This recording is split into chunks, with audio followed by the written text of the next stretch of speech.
हर दिन एक बूढ़ा आदमी धनवान व्यक्ति के घर के बाहर आकर बैठ जाया करता, इस उम्मीद से कि वह उसे कुछ खाने को देगा। लेकिन जब वह धनवान व्यक्ति उस बूढ़े आदमी को अपने घर के बाहर बैठे देखता तो वह उस पर गुस्सा करता और मुंह फेर लिया करता और कई बार उसे गालियां भी दिया करता। वो कहता, तू जिंदा ही क्यों है? क्या पूरी जिंदगी ऐसे ही बिता देगा? धरती का बोझ क्यों बना बैठा है?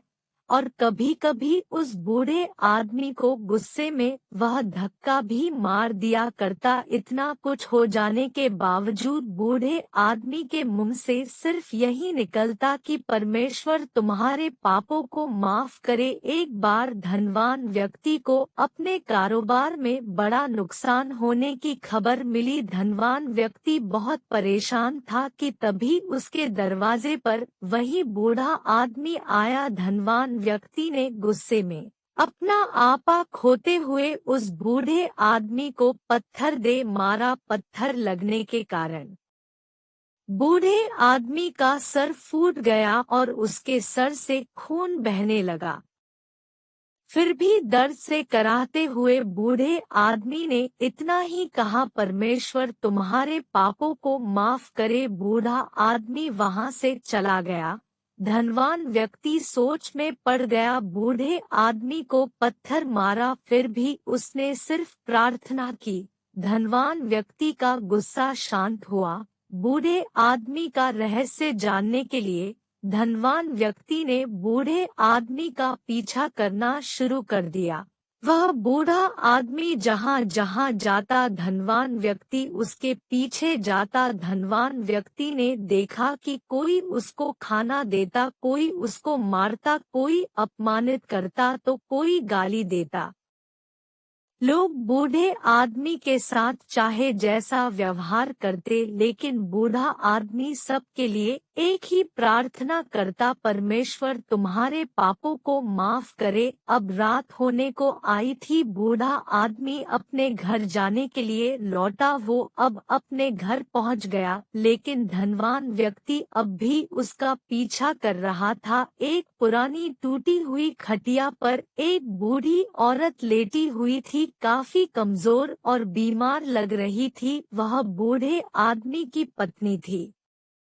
अपने पति को वापस आता देख वह खाट से उठ खड़ी हुई। पत्नी ने अपने पति की ओर आशा भरी निगाहों से देखते हुए पूछा कि कुछ खाने को मिला और आपके सिर से खून निकल रहा है, ये चोट कैसे लगी? बूढ़ा आदमी बोला, आज बस इतना ही मिला, यह एक रोटी और किसी ने कुछ नहीं दिया। कुछ ने गालियां दी और एक ने पत्थर भी मारा, इसीलिए मेरा सर फट गया। एक गहरी ठंडी सांस लेकर बूढ़ा आदमी फिर से बोला, यह मेरे ही पापों का फल है। तुम्हें याद है कुछ सालों पहले हम कितने अमीर थे? क्या कुछ नहीं था हमारे पास? हमारे पास हर चीज जरूरत से ज्यादा थी, लेकिन हमने कभी दान नहीं किया। और उससे भी बुरा हमने उस लंगड़े भिखारी के साथ किया जो हमारे द्वार पर भीख मांगने आया करता था। बूढ़ी पत्नी की आंखों में आंसू आ गए। वह बोली, हाँ, हम उस बेचारे लंगड़े भिखारी के साथ बहुत बुरा व्यवहार करते थे और उसका अपमान भी करते थे और उसे खाने के लिए रोटी भी नहीं दिया करते थे। उसका मजाक उड़ाया करते और कभी कभी मारा भी करते। मैंने कभी उसकी मदद करने की कोशिश भी नहीं की और एक बार तो मैंने उसके मुंह पर मिट्टी भी फेंकी थी और वह हमेशा दुखी होकर यही कहता कि परमेश्वर तुम्हें तुम्हारे किए की सजा देगा, परमेश्वर तुम्हारे पापों की सजा जरूर देगा। उसका श्राप सच हुआ और हम भी इस दुख भरी जिंदगी में आ गए। बूढ़ा आदमी बोला, हाँ, उसका श्राप सच हो गया, इसलिए मैं किसी को बद्दुआ नहीं देता। चाहे कोई मेरे साथ कैसा भी बर्ताव करे, मैं हमेशा उसके लिए दुआ करता हूँ। मैं नहीं चाहता कि कोई भी हमारे जैसे जिंदगी का अनुभव करे। किसी को भी हमारे जैसे दुखों का सामना करना पड़े, वो नहीं जानते कि वह कितना बड़ा पाप कर रहे हैं।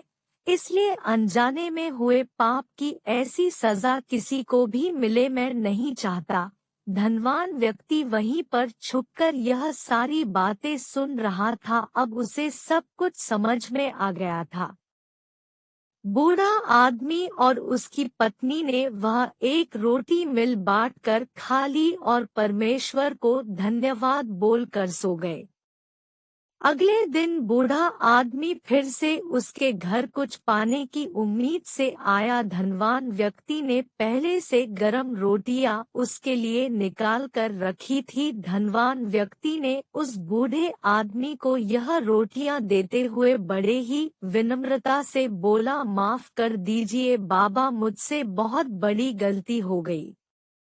बूढ़ा आदमी बोला, परमेश्वर तेरा भला करे। इतना कहकर वह आगे निकल गया।